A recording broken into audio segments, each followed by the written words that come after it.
Welcome everyone to the Al Wooten Jr. Parent Power Group. And today I'm really excited to have Antonio Plascencia Jr., who's the director of Los Angeles Unified School District Parent and Community Service. Also, his family is alumni from my alma mater, Loyola Marymount.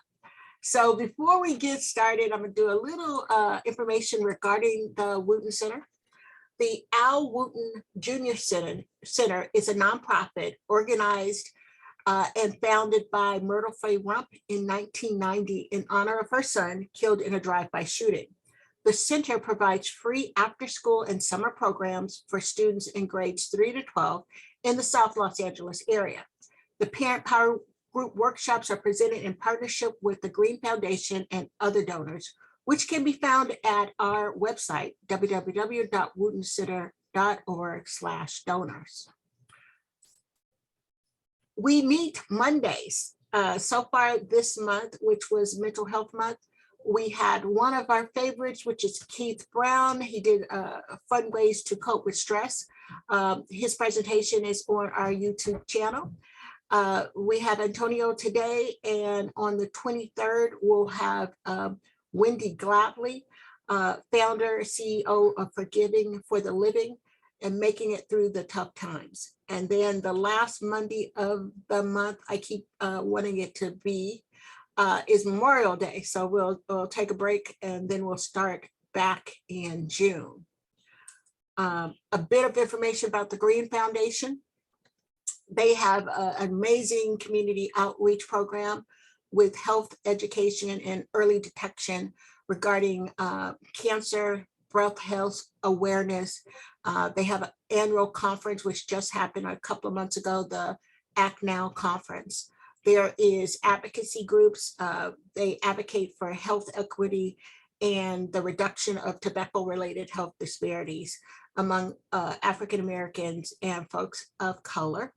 Also, they have workshops regarding Affordable Care Act, health literacy, know your rights.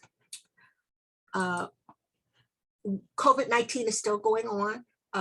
We encourage everyone to stay safe and practice safe practices in relationship to COVID-19.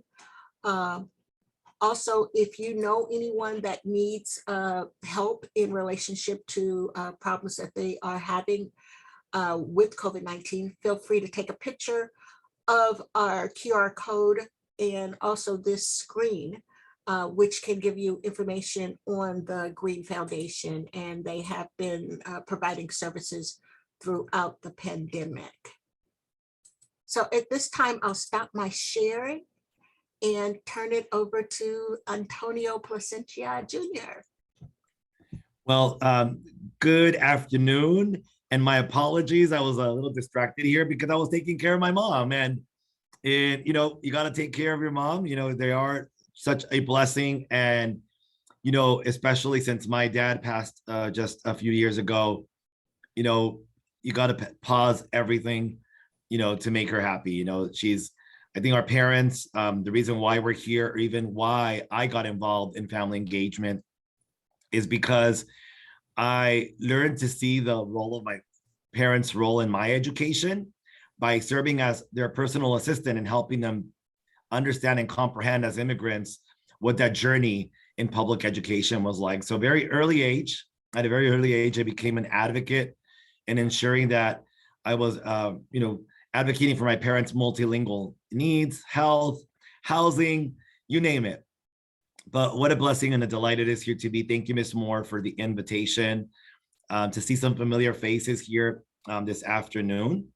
You know, first and foremost, I want to share that I am a parent of Los Angeles Unified, and I'm just delighted. My son attends a dual language program on the East Side, and I attend a school where I would have to say that we're very fortunate that we have a network of teachers, community-based organizations like the Wooten Center, that you sometimes forget where is the gate of the campus, because community, families, partners, students, staff, they're just interacting so beautifully. And I think that that is an example of what we're striving for in terms of my own just journey here in Los Angeles Unified of creating community schools.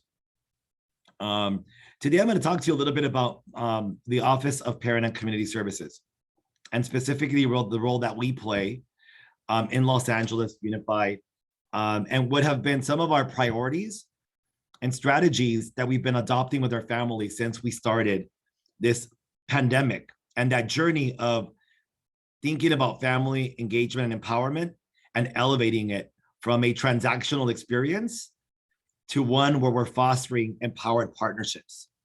I did organize a few slides for a conversation this evening, but before I got started, I wanted to make sure, is everyone comfortable in remarks and going through this conversation in English, or does anyone need some translation? I can do both if needed. All right. I did prepare a bilingual deck for the conversation today, but without further delay, I will get us going here.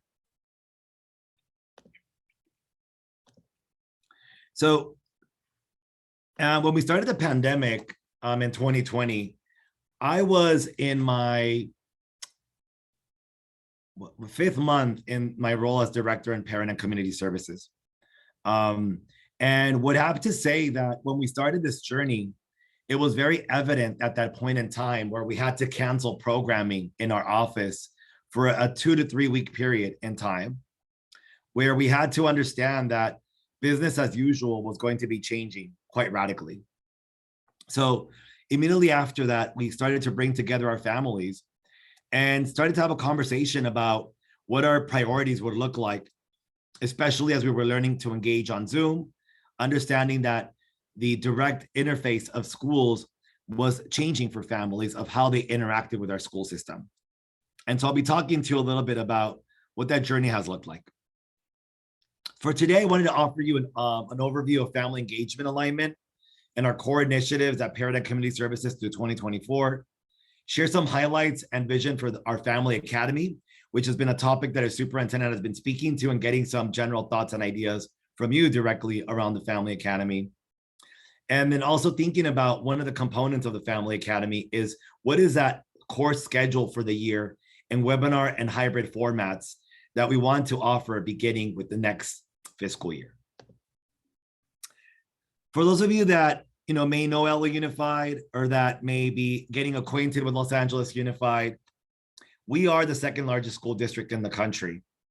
But needless to say, our size should not be a factor in how welcoming and how safe our school feels for our families. And that is a belief that I personally carry. And I think it's a very big testament on how schools organize themselves to be those safe spaces for families, where I personally feel that I can rely on my son's school valet program to drop him off every morning. I know that he's going to be taken care of by the adults on the campus. However, I do know that families continue to share that their experiences are not the same. So for us, we want to begin by letting you know that for family empowerment, it is a team effort. And we believe that the school site is a nucleus of change. It is a space within this organizational structure of our district where the schools are at the center. And there is a belief and a commitment from our leadership and in our guidance around the school as being the place that supports the needs of families and students. However, there are instances where you might need support whenever the school site may not be fulfilling that need that you may have as a parent. So I want to let you know that within our schools, we have our local district offices.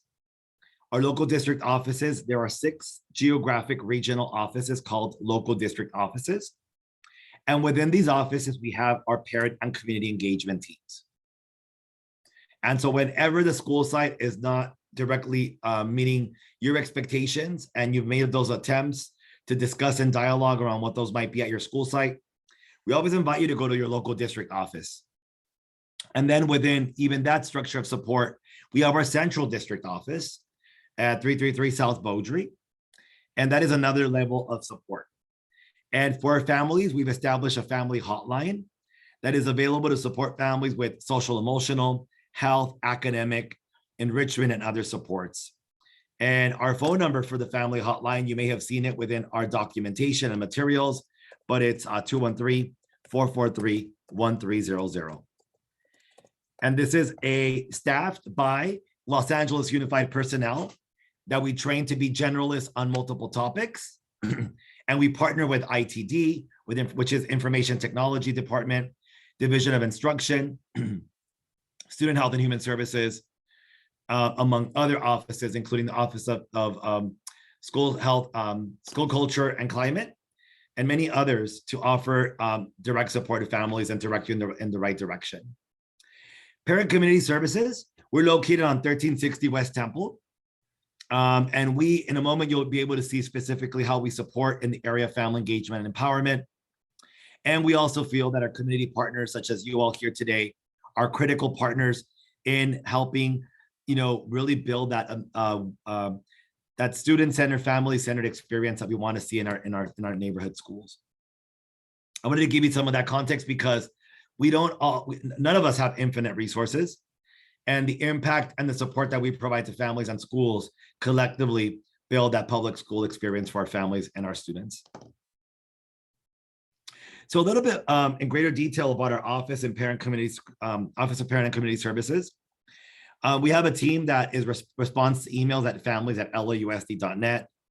My colleagues and I receive emails that come to this site at families@lausd.net.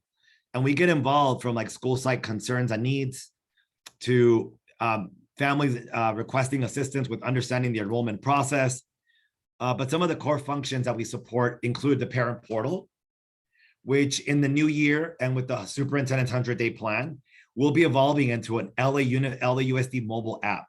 So the web-based platform you're accustomed to will be evolving to a mobile experience that is suited in an app-based function.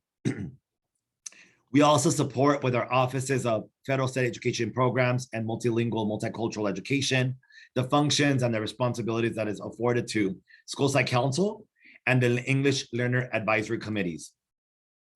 The School Site Council has guidance over our Title I budgets and the school plan for student achievement, which identifies specifically how our Title I dollars are invested at our school sites. And the English Learner Advisory Committee offers recommendations that are aligned to the master plan, serving as a district's roadmap to helping students reclassify, develop English basic skills and abilities to dialogue, write, read. And it also has tenets around how do we support our standard English learners or students that may be developing and acquiring English over their public education experience. We also support 3 district level committees. It is a true blessing and delight to work with our district level committees. Those include our Community Advisory Committee, which supports and offers comments and recommendations. You also support messaging and engagement around the local plan SELPA for special education. We also have our District English Learner Advisory Committee, which is a district level committee advising on the master plan, which are the English learner mandates, in addition to the local control and accountability plan for the district, which is a plan that lays out how we use state equity dollars that are afforded to the Los Angeles Unified. And they also are presented the consolidated application. And this is a very general transactional form that we complete as a school district to apply for federal funds. Our office also supports our school volunteer program. This year we had around 6,000 volunteers serving both in a hybrid at home and on-campus school experience. And we restarted on-campus volunteerism a year ago from this semester when, the Delta variant had sort of not yet hit the greater LA area. We're also in our last phase of our bond-funded Parent and Family Center project, where we renovate parent and family centers, and they are provided with technology and basic parenting instructional tools. And one area that we've been very committed to, which was a new area for our office, is around professional development and developing module content for our schools to engage our families in various academic topics. So this is Parent Community Services.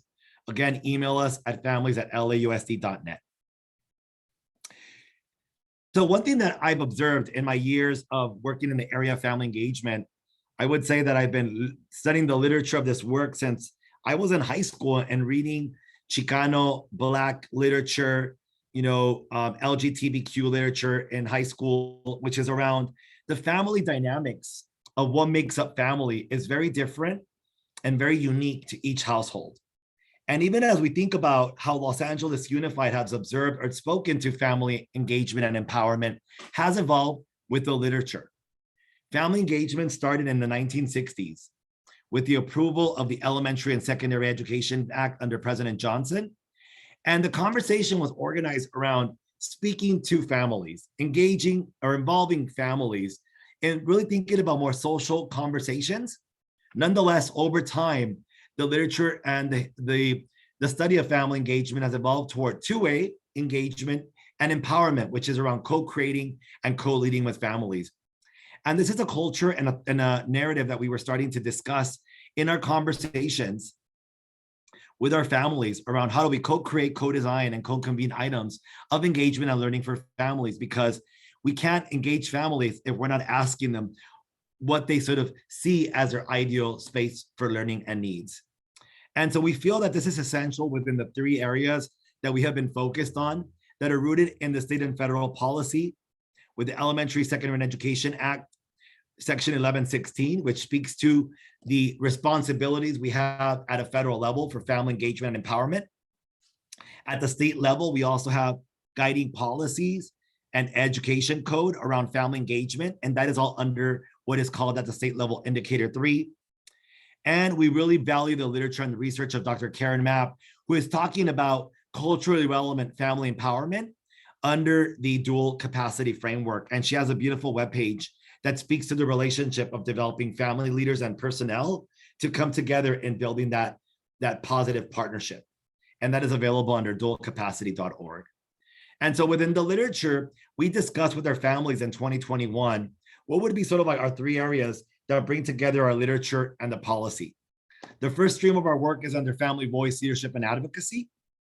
The second one is around professional and leadership development. And the third one is around the importance of that welcoming environment, homeschool district communication.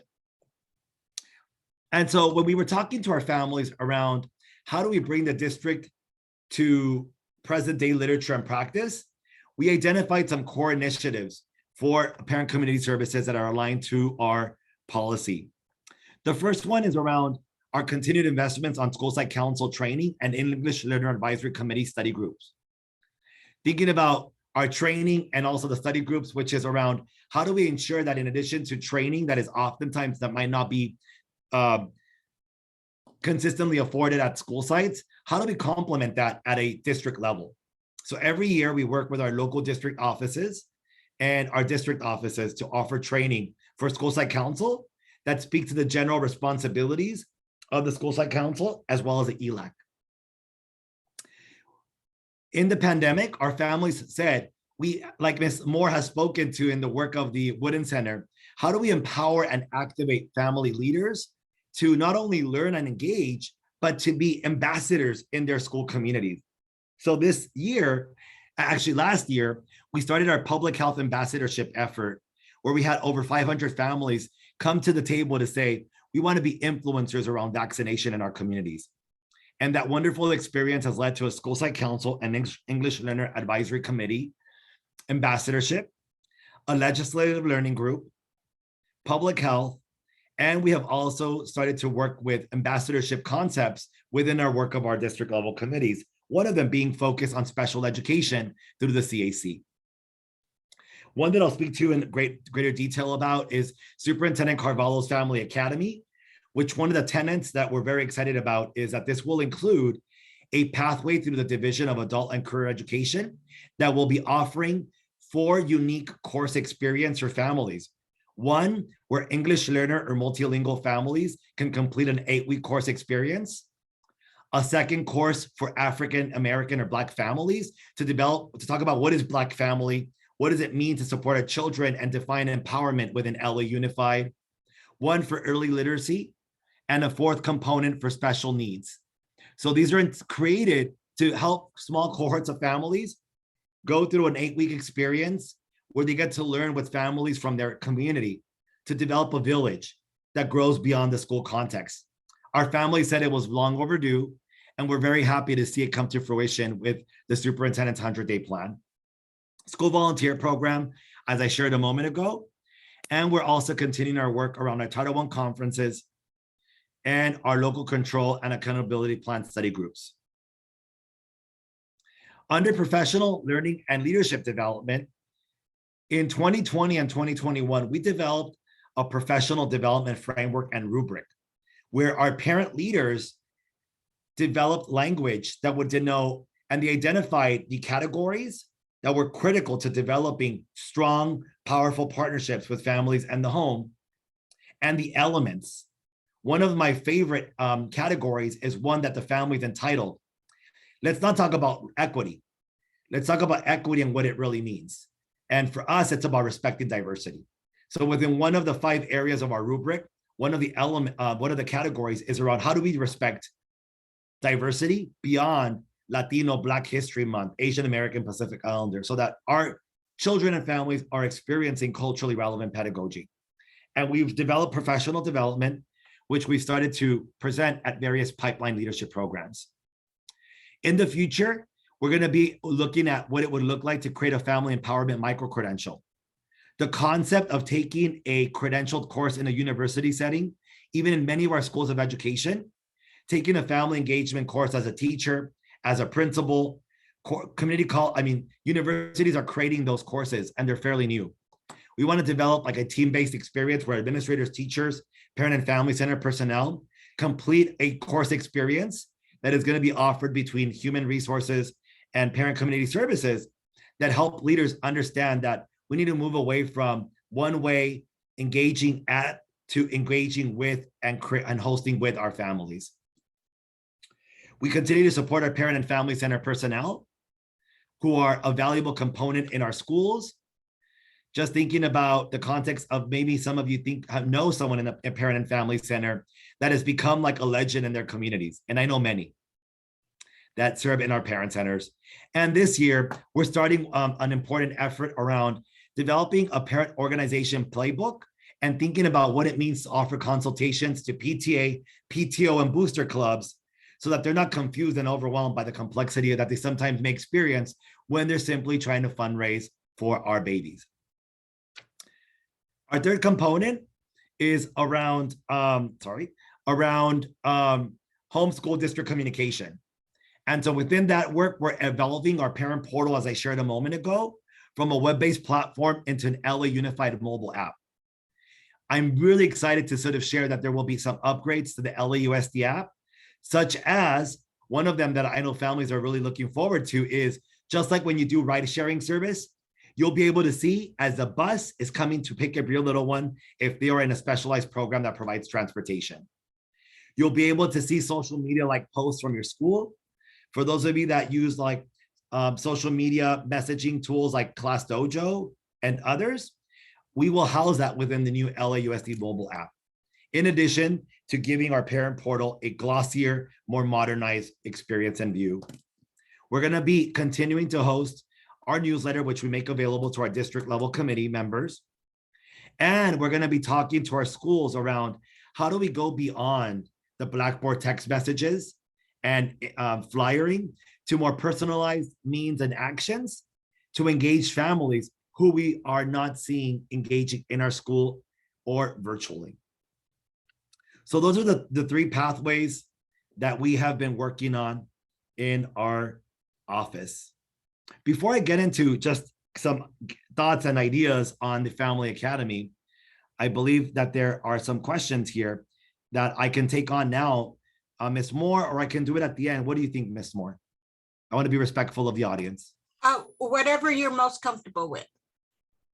We're pretty flexible here. Okay, so I'll take some questions right now, and then I'll talk a little bit about the Family Academy, if that works for everyone, so that I'm able to speak to the context of alignment of our work, our strategies that I've just referenced. Absolutely, I'm more than happy to email Ms. Moore the slides when we wrap up. I wanted to translate as much as I could just to make sure that it was, if these were available in a bilingual audience, but I'll make sure to send these slides.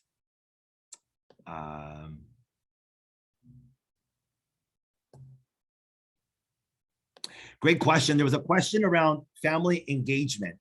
So one thing we've been working on, and if I may, we are working toward helping ensure that families know which categorical dollars are coming to their school sites.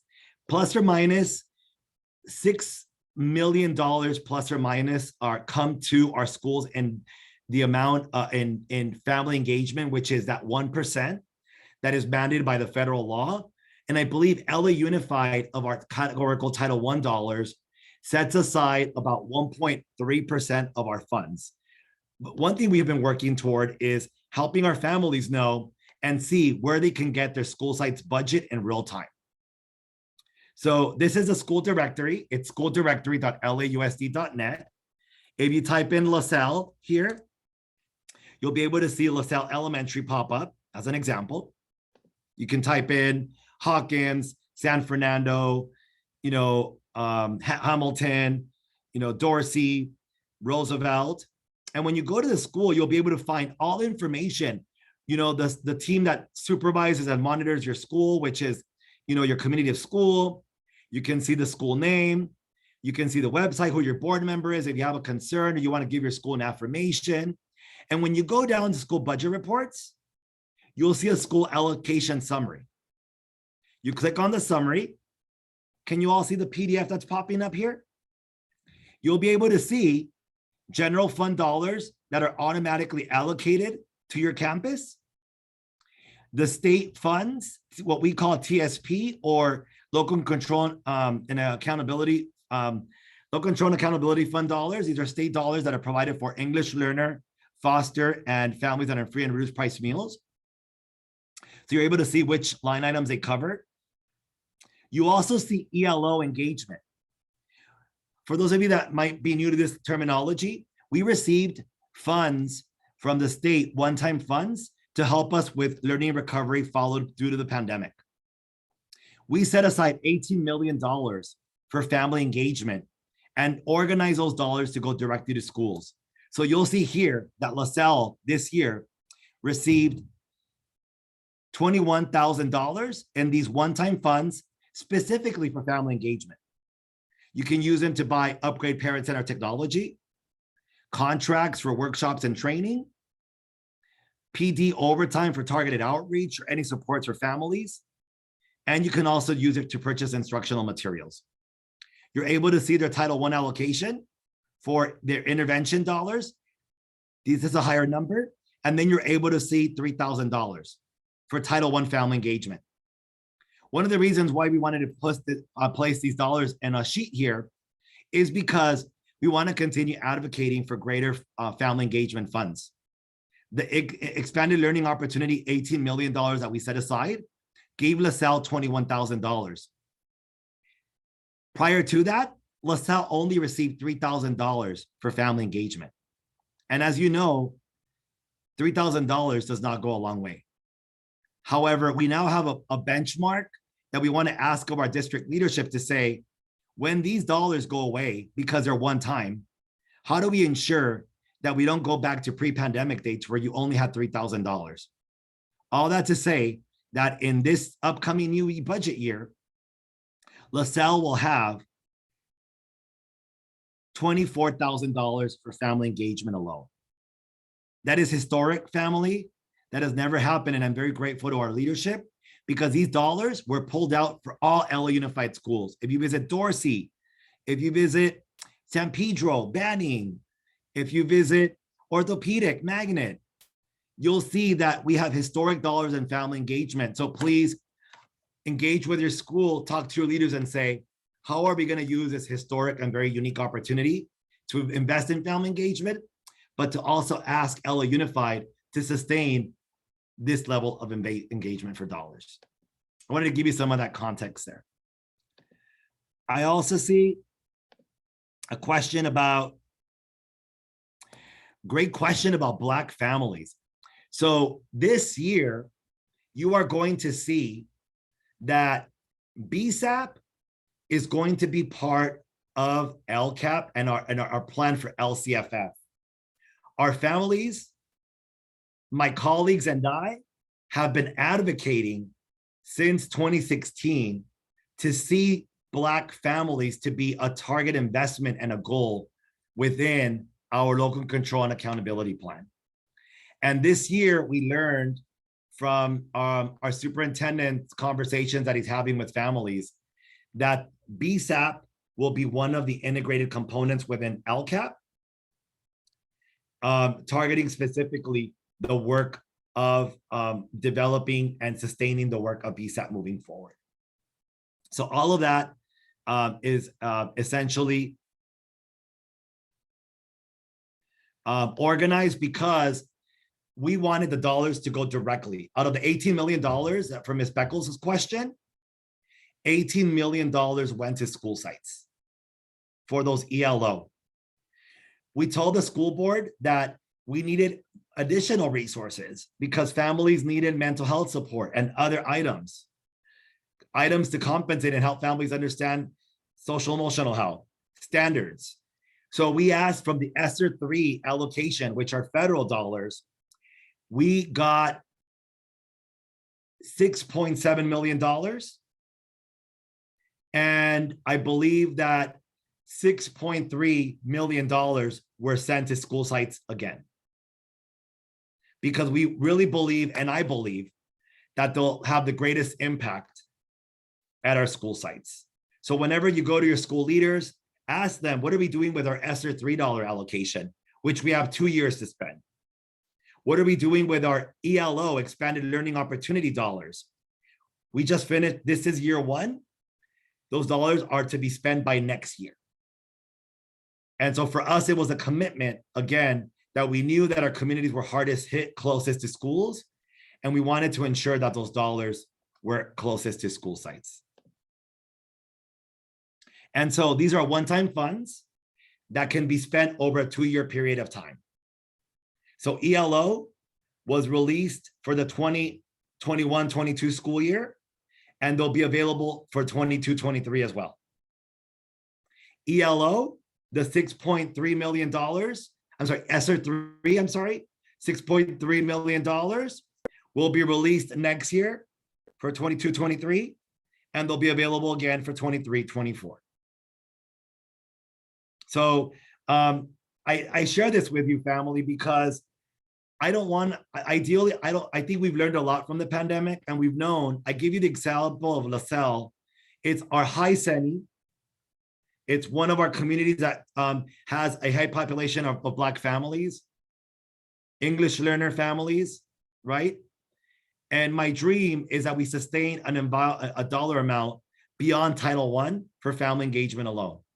Because LaSalle in 2020, when they were budgeting for 2020, they were working with $3,000. And as you saw today, they have close to $25,000. What a big difference.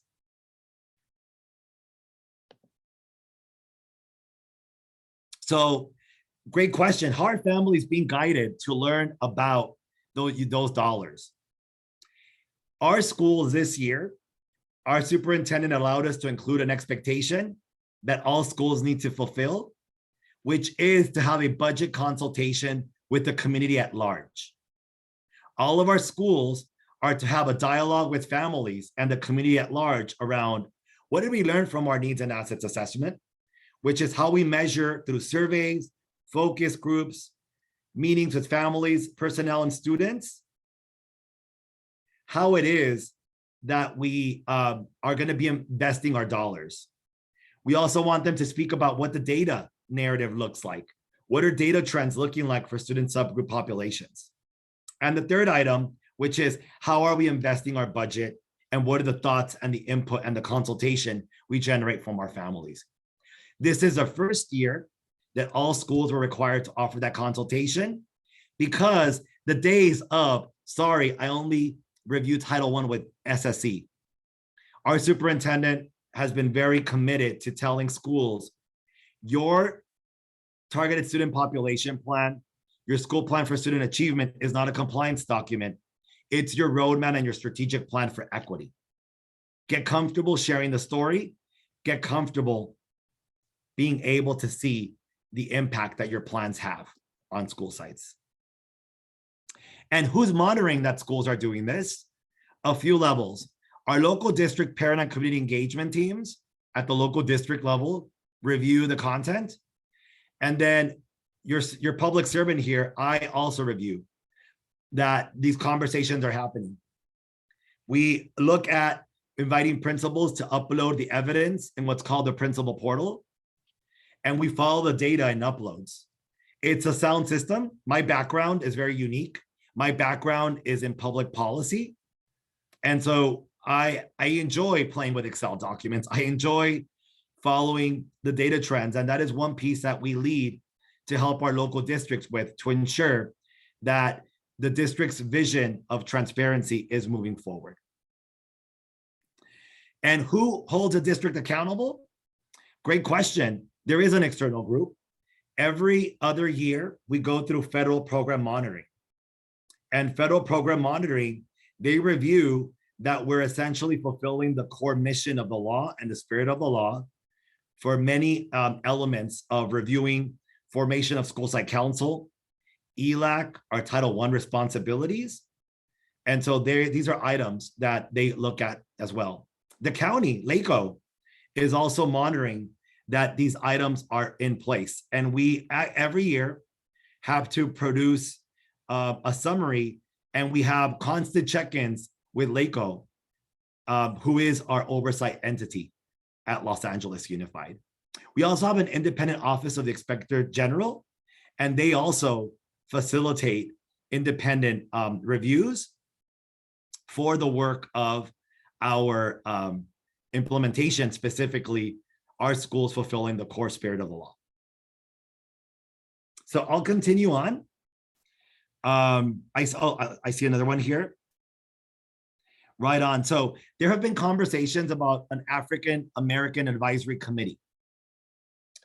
Within the context of the Black Student Achievement Plan, I know that there have been elements of establishing that infrastructure to be within the work of BSAP. And Dr. Jared Dupree is the leader in the superintendent's office. We have been reviewing data and the content around how this has been an item around establishing that formalized structure. And from my understanding, they're working toward thinking about what that centralized family committee structure for BSAP will be looking like. It's embedded within the work. So wanted to share with you that it is an item that has been brought up to the dialogue and the conversations. And it is something that BSAP is looking to see how they organize within the context of the BSAP plan.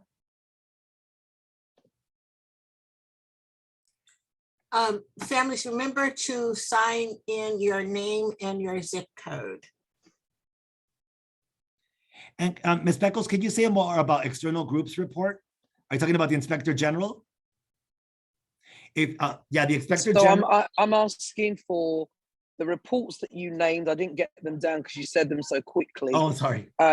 If there was federal program monitoring of these funds in the last, certainly during the pandemic, when parents did not have access to school sites, but there was billions of dollars coming in. You've named 6 million for Title I, 6.3 million for ELO, SM3, 6 million. That's nearly, 20 million just for parental involvement. Yeah. And I have to say, for those of us who engage with your school sites, we haven't heard anything about these monies or funds or availability or access. And so it's one thing going to a website and looking at a link and seeing the numbers. It's a totally different thing for a parent trying to engage at the school site. So I'd hope you could say a little bit more about that. Amen. And that is very real. Like one element that I observed when I first started in my role was we didn't have much content in terms of how do we direct our school sites to engage families in really thinking about a holistic strategic planning conversation. Because if you think about it, when you develop your needs and assets assessment, when you develop your review and understanding of data, and then share the story about how you're going to establish budgeting priorities within your school plans. And we have two core plans for our most of our schools, which are single plan for student achievement, which denotes how schools are utilizing Title I. And secondly, it's our targeted student population plan. And what we observed is that many of the conversations were a bit more transactional. If we think about it in rubric language, very compliance-oriented actions. You know, we hosted one meeting where we sort of like skimmed through it and we talked about it. Or the meeting was, let me give you a survey and I've engaged you in the budget, and then you complete a Title I survey where you're like having to rank different categories. We see that as very beginner or emerging in rubric language. So one thing we've started to do is organize training for school site leaders around how your budget story is not a one and done experience, but a conversation you bring to your families cyclically throughout the year. It's not a rushed experience. So we've developed 3 modules that break down the conversation of the needs and assets assessment. That isn't a one-time meeting where you're just like, did it, thank you, done. Because the needs and assets assessment, you think about surveys, you think about focus groups, you think about using your coffee with the principal to have dialogue, scripting the data, typing your low inference data, which is data of what you're hearing, doing community walks in a community school framework. You know, that is like a full like sort of self-exploration process. And for those of us in family engagement, we see that as a process in itself, but we're moving the system away from thinking about it like, oh, did I already do what I had to do? Excellent. We want to move toward developing those exploration processes. So we've given schools a tool around what that looks like. And they'll tell me, but Mr. Plascencia, this module is really long, because you shouldn't have to feel like you have to get it done in one meeting. It's a dialogue. It's a reciprocal dialogue around needs and assets. The same for data. If I were to take you out through open data portal for 20 minutes and say, this is our data, here it is what we're going to be doing, we wouldn't be able to really communicate and build meaning around what data. What are the trends? Where have we seen growth? Where have we seen a decline? We want our schools to understand that when you get to the data conversation before budget, the expectation is that this information helps you build a picture of where you then direct dollars. What has worked well? What has not worked well? And so it's a cultural shift that I would say that Mr. Buettner was a very strong proponent for. And we're going to see Mr. Carvalho taking that to the next level, because he has observed in his conversations that there is a distrust in being able to help funds be available to the public and to say, how are we using them? And not be fearful about talking about the use of our funds. So it's a movement that I think that I'm very happy to say that our LCAP team is on board, our Title I team is on board, and our superintendent's office is very much on board, because collectively, we want to see people become comfortable around, this is what we have, and here's the magic that we want to make out of it. Ms. Henderson? Hi. Yes, how are you? You know, I don't disagree with anything you said, and those are the things that actually should be happening.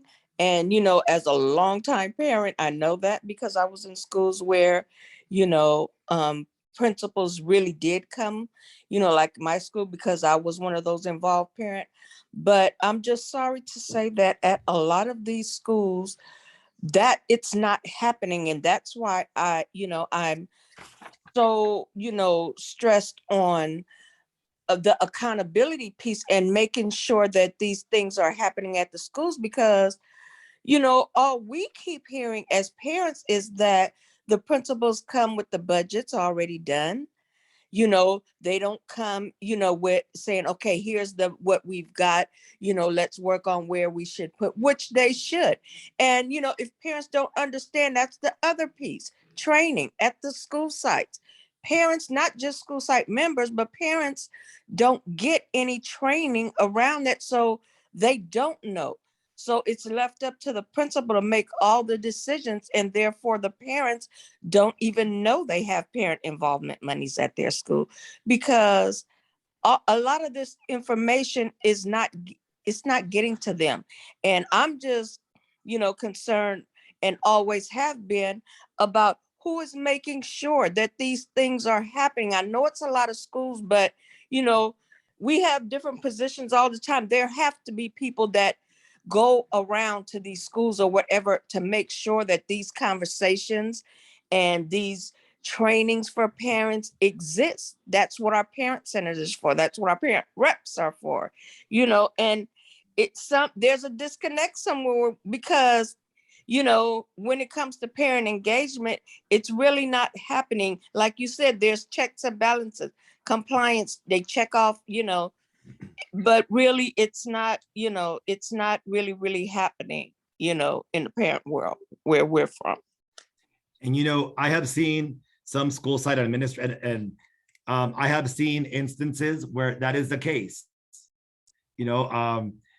And we have found gems in our community, in our schools, that of school leaders, that it's just a part of their natural leadership to really go deep with their families and build a collaborative sort of growth process, right? So we do have some leaders, but system-wide, Right. I would say that we started the movement around, what does transparency look like? How do we have these conversations in 2016? Nonetheless, I will say that Mr. Carvalho, our superintendent, is looking at, unique circumstances where we need to have a centralized message of expectations for all schools, and for there to be direct, clear notes of who's monitoring and supervising that we're moving towards a level of quality that I think you're speaking to, Ms. Henderson, Yes. to ensure that it's done correctly. And I would say that the transition in leadership of the past few years have not fully taken us there. I am inspired by Mr. Carvalho's message of, yes, let's acknowledge and celebrate the diversity of our communities, though there has to be a centralized expectation of what we do and how we do it. And that is something that I'm hearing from him, because many of the statements that you're making are correct. Just because of, I know we're at 6:48, Miss team here. So can I talk to you a little bit about the Family Academy, and then continue with some questions, if that's okay, Miss Moore? But great conversation. Yes. And excuse me, I have horrible allergies, so my nose is getting at it at that point. Like I shared, what I have to say that I'm excited about working with Superintendent Carvalho is that I believe that 2 positions before serving as in his first superintendency, he was the head of family engagement, and understands the literature and what we all talk about when we talk about family engagement. So for Mr. Carvalho, one of the tenets of his 100-day plan, and you'll see this in the strategic plan, is really thinking about a family academy that is mindful that we have diverse families wanting to engage and learn in various diverse formats. So the Family Academy will be organized into what we call the 3 siblings of the Family Academy. We're going to have a monthly course webinar and hybrid learning experience, where we're going to have district civic organization and community presenters talk about academic, social emotional, health, civic career, know your rights, legal rights, parenting, and financial literacy topics. We're going to start by having webinars each month for families to engage and be able to access in the parent portal to watch at their own pace. That is the first of the 3 siblings. The second one are the equity pathway courses that I referenced earlier in my presentation. This is something that our families have been asking for. These courses are going to be offered. It's going to be an 8-class course experience in like a classroom ratio, about 25 families to 1. Families will get support to register in the course, which will be free, with the Division of Adult and Career Education. And they will engage and learn through culturally relevant curriculum The multilingual learners curriculum was developed in partnership with our multilingual and multicultural education division. Black and African American families with access, equity, and acceleration, and the BSAP team. Our students with disabilities through the Division of Special Education, and early childhood education focused on, the importance of early literacy. We're going to be thinking about evening times, morning times, weekend times to adapt to the diversity of learning needs for our families. And the beauty of it is that families will culminate and graduate celebrating that learning with their children and getting that recognition. But our objective of the equity pathways and the monthly course series is to help our families link to education beyond what they have today, whether it's with the vision of adult and career education, whether it is community college. We understand that generational poverty is addressed when families attain greater and are afforded greater opportunities. And we want to see these two siblings of the Academy helping us connect our families to greater learning opportunities. The third one is going to be an on-demand sort of like parent vignette series where families in the LAUSD parent portal and what will become the LAUSD mobile app will be developing relevant and timely sort of like clips of like 6 to 7 minutes that introduce families to basic concepts, narratives, and stories around items that address academic, social, emotional, health, and other topics.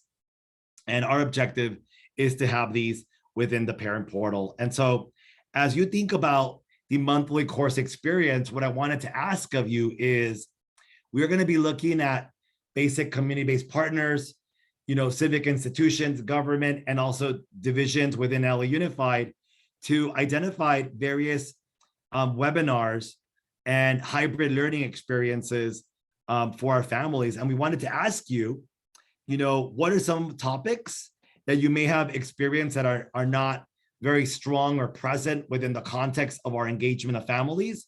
And what might that look like from your point of view? Might you have any recommendations? I do for college and career planning, obviously, for the parents to understand that process and how to make sure that their students are being prepared to understand A through G and all the different requirements to get them prepared for life after high school. Mr. Moore, you have just touched upon one of the segments that's going to be scheduled in the months of September and October. We focus October as College Awareness Month. September will be focused on the awareness and consciousness segment of webinars that we're going to be hosting, talking about individual graduation plan, A through G, what is that mindset that you need, so that when we get to October, our followers can then get to understand the diversity and the beautiful career pathways that children have when they graduate into higher education. So well point, you bring a valid point. Thank you. My other question is, how do nonprofits that have been serving the community like mine for 25 years almost, how do we partner with your office to offer services or partner for some of these webinars or trainings that you are offering? If there's like a parenting or something that is very unique, like one thing that I'll give you an example of one of the items that some families have asked of us is, how do you purchase a home and how do you make that dream a reality as a person of color? As a first generation American, right? So if there are any individuals that that are doing beautiful work, there are specialized areas where I am not in the real estate area, but maybe someone that is in that real estate area. So for the purpose of the webinar series, if there's anything that you want to do, again, as we think about Black History Month, we want to go beyond January. We want to start in thinking about, that December, February timeframe. But if there's a specific element within a webinar context where you would say like, hey, we have some pretty good stuff here, send me an email. I'll put my email in the thread here and I'll look and see. Obviously, we have a lot of partners, but if there's anything that's unique and nice outside of the box of status quo, what we are specialized internally, we'd be very happy to sort of learn with you. If you provide a service, there are two pathways. The first one is if you're a no-cost service as a nonprofit leader, or maybe you offer a no-cost service that is funded through, maybe you have a partnership with the foundation. In the Division of Student Health and Human Services, we have what is called a no-cost MOU process, where essentially you can work with a network of schools, or maybe a principal is giving you, they want you to come to their campus. All you need to do is present basic information, your DOJ, fingerprinting, your insurance certificate, very basic items. And we have a team position called organizational facilitator. Every local district has an organizational facilitator, and their role is to help develop contracts that are specific to pupil and school engagement needs. That's for no cost. If, let's say, you sell a curriculum, if you are a part of a for-profit entity, you can speak to principals and say, hey, I'd love to talk to you about this program or this training that I offer for families. And I've noticed that you have a very unique pot of funds for family engagement this year. Would love to talk to you about my program and your service, and how one of the areas that you can purchase contracts, instructional materials, technology. We've made it very flexible. We didn't want to put parameters around this because most categorical dollars have very tight requirements. And so we wanted to make sure that school sites identified family needs and that we invested those dollars in family needs. So ultimately, when we're reviewing all of the allocations that are coming through, they have to be family-centered. Did that answer your question, Mr. Moore? Thank you. Any questions, send me an email. Happy to be a thought partner with you. Yeah, I would like to speak with you further, so thank you. Mr. Plascencia, one question. This is Ms. Henderson. And as we were talking earlier about, I know we were talking about getting the training to the parents at the school sites, but for these webinars, is there any way that can be incorporated in there, like the budget, process actually at the school sites, like parents can go on and get, trained in that whole process at the school, what should be going on, and the talks with the principals, so they'll know at least what they should expect at their school. And if they don't see it, they can ask. Wonderful question. What I've done, for those of you that have been asking questions around what can I use these dollars for, on our main PCS website, I've given you a budget summary sheet, and that describes how schools can invest their Title I, TSP, their one-time funds as well, state and federal. So I've included that in the chat for you. So download that. It's also available in Spanish, but we have it in English there for you, and you'll be able to see specifically how schools can invest their dollars, because we've also learned that sometimes we may have new school leaders that don't know exactly how they can spend their dollars. And we didn't want there to be a point where they reach the tail end of this funding source and then say, well, I didn't know how to use it. For your question, Ms. Henderson, this year, we started what was called the School Site Council and English Learner Advisory Committee ambassadorship, where every month as schools go with the budget development cycle, this is beyond School Site Council training, we invite them to go through an ambassadorship, where if they complete the majority of workshops, they get a certificate of recognition. But we guide them through the whole budget story. We start with talking about how do you build that relational trust and that mutual respect and dialogue from agenda planning together. You highlighted that sometimes leaders come with you with a budget. They sometimes come with you with a preset agenda, right? You're talking about it. So School Site Council and ELAC have an agenda planning meeting together. Like really we discuss this, the relational trust and what we call the social capital. When you are developing that trusting relationship, you're investing in that relationship with your families as a school site. Also, when we talk about budgets, what can Title I be used for? Every month, we started to host a session, and some of those webinars are recorded and available on our PCS website. And we'll be doing that, as well next year. In addition to that, we are going to be revisiting our modules. Every month or every meeting that School Site Council has, we want to bring to date the expectations of what that dialogue and that two-way discourse should look like. So this year, Gloria Costa and our team is going to be working with federal state education programs to create the training that School Site Councils and ELACs need beyond School Site Council training, and then give them content to guide them as to what they should be doing to engage your School Site Council in approving the SPSA, steps leading up to the approval of the SPSA, posting agenda, very detailed minutes. So we're moving in that direction. We are one of the smaller teams, I would say, compared to other divisions and units, but we are very mighty. And this year, we're going to be presenting that content to our schools. In addition to training, we have a course that we have finalized that's called Parliamentary Procedures Getting It Right. One of our beloved senior facilitators developed that course. The second course is around understanding data. It's a 3-session series. We can't master data in one session, but we want to get the gist to our families. And the third one is around how do we develop smart comments and recommendations? And how do we help families develop in dialogue that builds those items? So we're developing content as we clarify the expectations that are going to be made around our schools as it relates to engaging families in the strategic planning cycle of continuous improvement. Yeah. And so do I hear you talking about the advisory committees, you know, ELAC and school site council, but for the BSAP funding, now I know it's not a part of LCAP yet, but you know, I understand that the principals have the autonomy over that and how it's spent. I know it's geared towards some specific positions and things like that, but how do we get the Black parents' voice on the spending of the BSAP money at the schools if there's no African American or, you know, some kind of advisory committee at the school sites to get their input on, you know, is the program running well? You know, how much have they been spending? You know, it's that piece is missing, you know, for the Black families' voice at the school sites around the BSAP funding.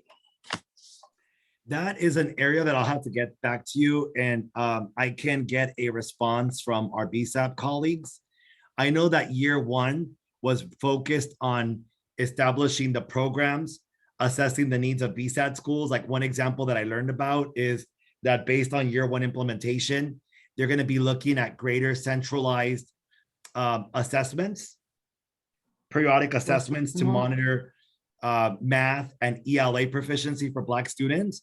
Because what they learned is that schools were using their own timelines, and it was very difficult to calibrate where are our students as it relates to what you're highlighting. What are the impacts of the investments that we're making, right? And who's making those decisions?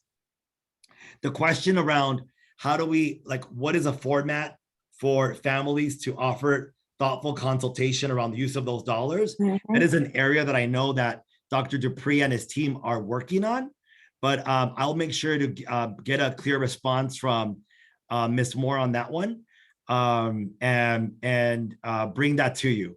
Because as it relates to the funding stream of that item, I know that a portion of it came out of like the school policing redirection of dollars, right? Right. Some funds that were set aside. But in terms of the sort of like collaborative decision-making conversation, one, I would say that our superintendent would say it would be the expectation for schools to have a conversation around how those dollars are, what dollars are coming in, and for what that's purpose what are they expected, but it's not happening. Correct. So I'll come back to you on that one. It's not it's not a specific item that I've worked on, but I'll work with Ms. Moore to connect with Dr. Dupree and team and get back to you. Thank you. Okay. And I'll be seeing you at least 2 more times, so you'll be able to come at me. Okay, Yolanda, we'll give you the last question because it's 7:04. Oh, okay. So let's get it in. There's been no presentation in what you've offered us today that covered the appalling data on math and science for Black and Latino students, not just for this year, but for the past 50 years of data. They have been the lowest achieving children in the district of LAUSD. And none of your presentations covered any of that. So my question is, as a group of Black activists on this call, and there's not just me, there's a whole number of us, what is it that we can do to partner with LAUSD to ensure that we get Black children off of the bottom of that data program that's been going on for 50 years and start rising them up closer to their white and Asian counterparts. That's one. And my final question is on the bill, AB 2774. Is the district going to be supporting the bill out of Shirley Weber's daughter's office to ensure that we stop tinkering around the edges of the word African American committees, but establish at every school site, every local district, and at the central level? And we don't want, I'm going to be very honest with you, because my NAPI members are on this call. We don't want an advisory committee. We want an African American district advisor, a DAC, where the DAC can do what it needs to do for African American students on the BSAP. Because we have sent letters to Dr. Dupree, emails to Norma Spencer, emails to the superintendent, and Antonia, nobody has replied. So we're tired with the nice conversations. I'm sorry that you're on this call, but as board president, I have to stress to you that from a Black perspective, we're not treated very well in LAUSD. African American students are at the bottom, and we'd like to hear you tell us something about how we can change that. Well, first of all, I would say that there is direct funding at our school sites. That was one of the reasons of why we, when we were discussing conversations about one-time funds or family engagement, we wanted those funds to be closest to school sites to address conversations about programs, services that, where data is showing that they are very valuable assets to accelerating outcomes and for math for Black and Latino students.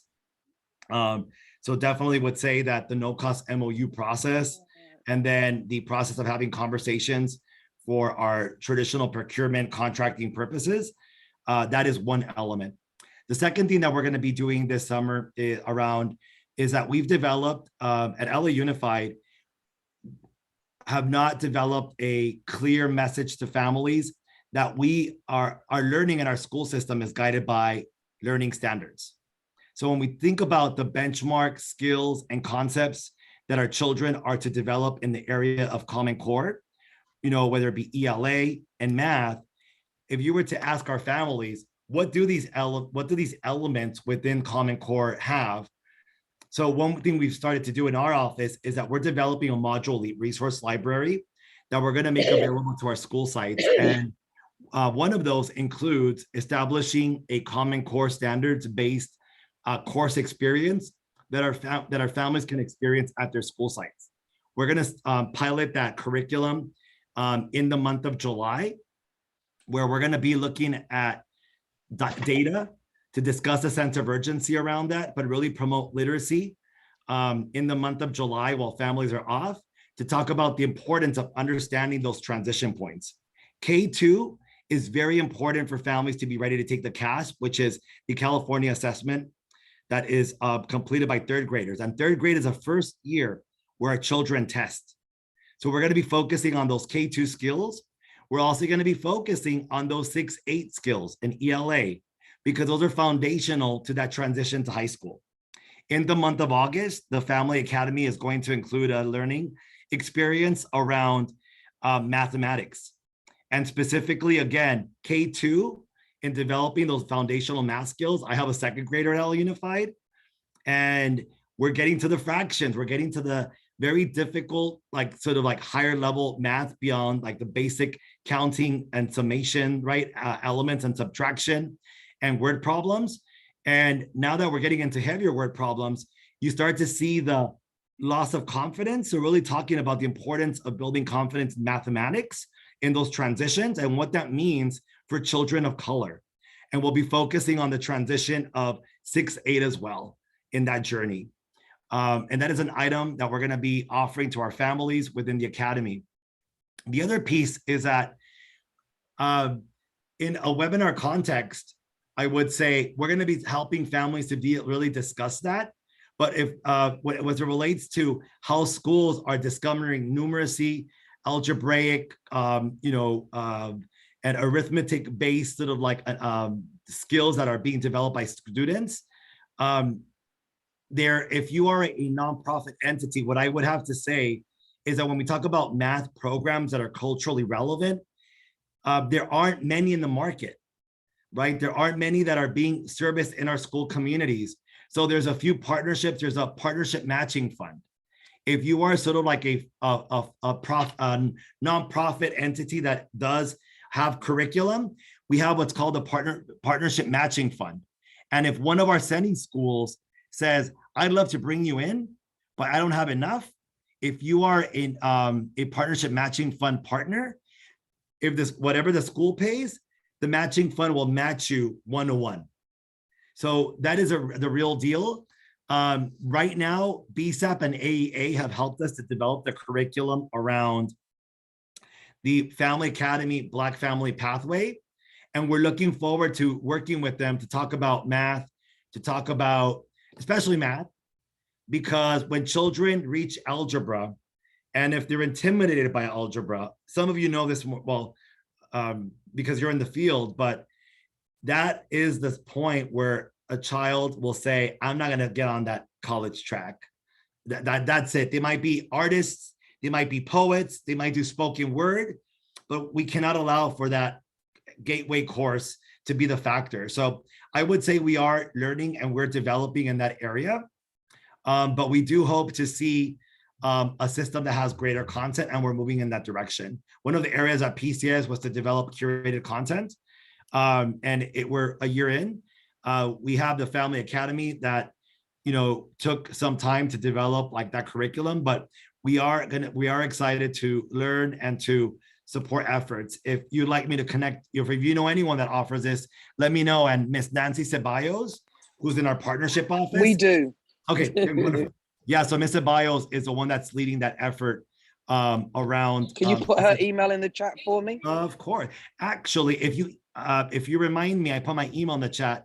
I'd be happy to connect with partners that you may need to be connected. But I'll put that in the chat for you here. Mr. Plascencia, this is Mary Lee, and my question is, what are we doing to engage in outreach to support the African American parent who's been marginalized, who's kind of disengaged with our system? We need to bring them back and let them know what support services are out there to support their children in learning. We are at the absolute bottom as African American parents. Our kids are at the bottom. What are we doing to make sure we can re-engage them? Oh, great question. That is one of the areas that we've been discussing. I will have to say that I have been asking leadership at LA Unified to think about how we adequately staff for family engagement at Los Angeles Unified. If you look at, I think I'll speak about Local District Central. They are a model where every community of school has a parent educator coach. And I'm not saying that it has to be that job classification specifically, but what might we do as a system to be a model in staffing for family engagement and for communities such as HEAT, for example? Why not have your own family engagement team? For BSAP, how about funding our own family engagement team to really develop and guide schools to develop more thoughtful, more, how would I say, direct and very focused engagement that goes beyond the Blackboard text message? Because we're not seeing guardians, you know, foster families, Black and Latino dads and caretakers. We're seeing that when you are in a meeting or in a webinar, we're very mindful of that. So in my earlier presentation, I shared about developing professional development content. My office is going to be developing content around how do you differentiate more authentic and targeted engagement. So that if you want families to attend your, you know,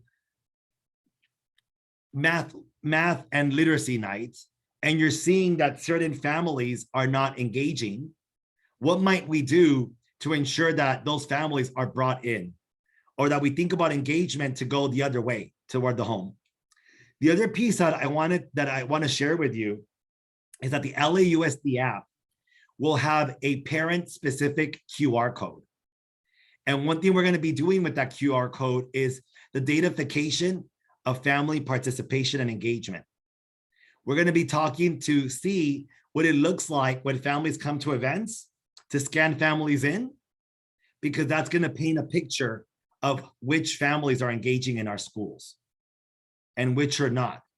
And in this pandemic, we have the Zoom usage reports, but we don't have that mechanism of data to be able to say, this parent has attended, parent conference, has attended workshops, has attended, back to school night open house.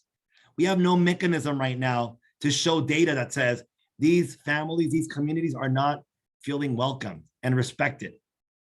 And so our desire is to utilize that technology to have more data-informed elements of that work. But I know for a fact that BSAP is having those conversations around welcoming, respectful, and that two-way partnership and dialogue. But what I'm hearing you say is that we have a ways to go. And I hear that very clearly. Definitely. Well, thank you all.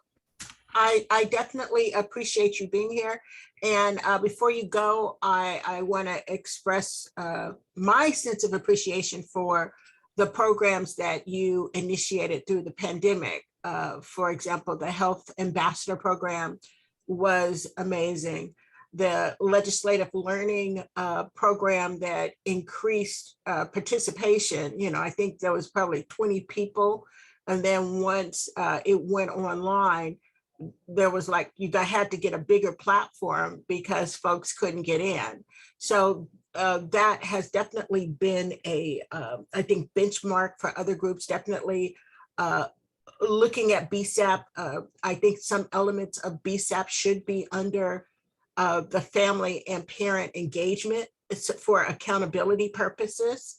And even training, I've been stalking you. Yeah, you can tell it when those parents get all my certificates, that in terms of outreach and reaching everybody, because we're seeing that certain schools aren't doing outreach.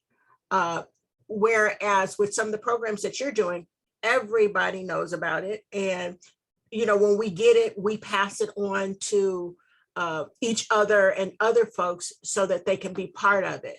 So that definitely should be kind of a model in terms of including folks. So I just want you to know, we're going to talk to the superintendent about that in terms of just the outreach. Like one program that has done amazing outreach was what, CCEIS? Is that it, Charlotte? Yes. Because Yes, they track you down. Yes. The Victor Rios program, that's right. Yeah, they not, and they've been getting like huge groups of people going to the meetings, and even just they send you the follow-up, and folks have been participating. So whatever they call you, so whatever they're doing an amazing job. So we do have programs that are having positive effects in terms of engagement. So that's definitely something that we want to bring to the district's attention. I know we've taken a lot of your time. So once again, thank you so much for being here. I'm looking forward to getting the slide decks because that was definitely helpful. And you'll hear from us again. So thank you. Of course. Please, I'd love to come back in the future. Okay. And everyone, thank you guys for hanging around. We'll be back next Monday at 6. So looking forward to seeing you then. Thank you. Blessings to all of you. Thank you. Yeah, you too. Thank you.